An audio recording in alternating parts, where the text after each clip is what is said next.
दोस्तों, महाभारत के युद्ध में अगर कर्ण की ये 3 गलतियां नहीं होती तो महाभारत का युद्ध बदल सकता था।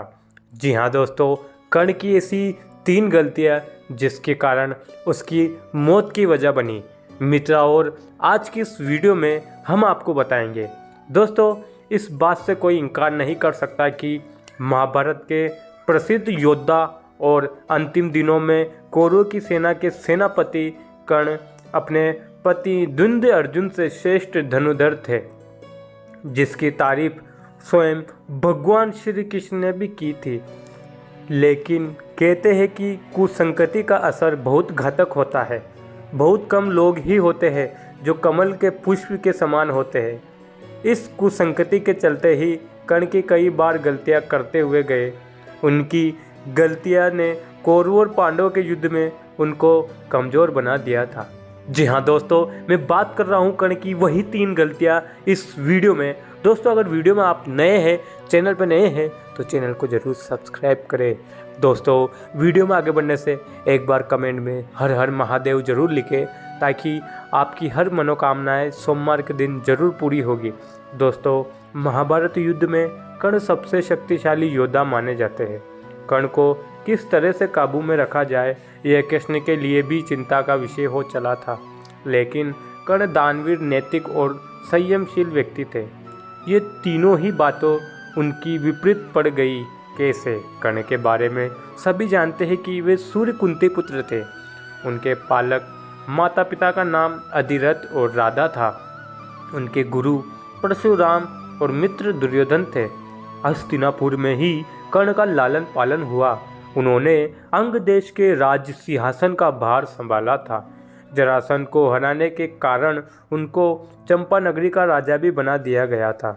जी हाँ दोस्तों, उस काल में द्रोणाचार्य, परशुराम और वेदव्यास को ही ब्रह्मास्त्र चलाना और किसी के द्वारा ब्रह्मास्त्र का प्रयोग किए जाने पर उस पर असफल कर देना याद था। उन्होंने यह विद्या अपने कुछ खास शिष्यों को ही प्रदान की थी। उनमें से किस तरह ब्रह्मास्त्र को असफल करना, यह कम ही शिष्यों को याद था। जब द्रोणाचार्य ने कर्ण के सुतपुत्र होने को जानकर ब्रह्मास्त्र विद्या सिखाने से इनकार कर दिया, तब वे परशुराम के पास पहुंच गए।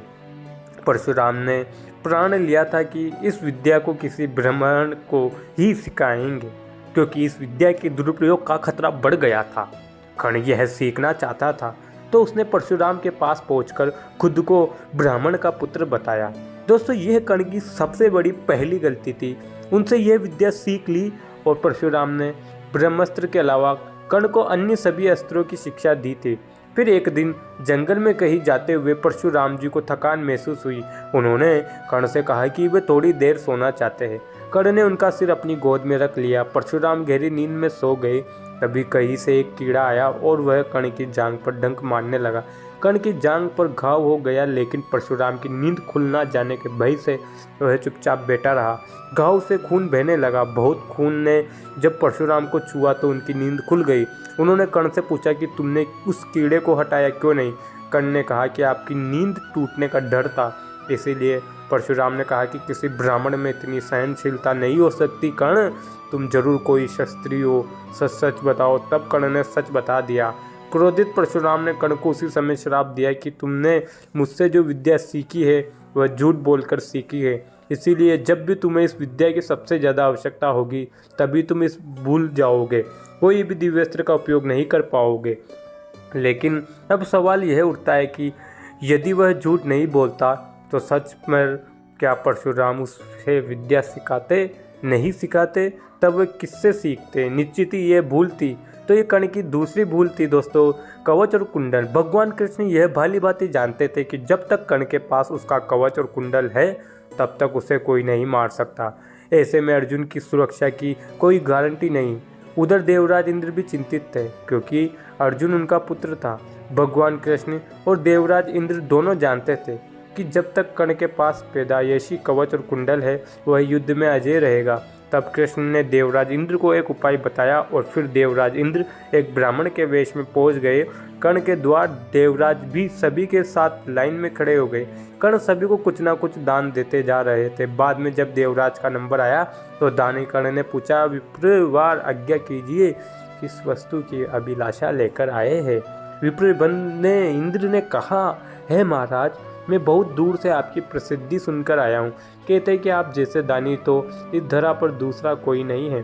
तो मुझे आशा ही नहीं विश्वास है कि मेरी इच्छित वस्तु तो मुझे आवश्यक आप देंगे ही। फिर भी मन में कोई शंका ना रहे, इसलिए आप संकल्प कर ले, तभी मैं आपसे मांगूंगा, अन्यथा आप कहे तो मैं खाली हाथ चला जाता हूँ।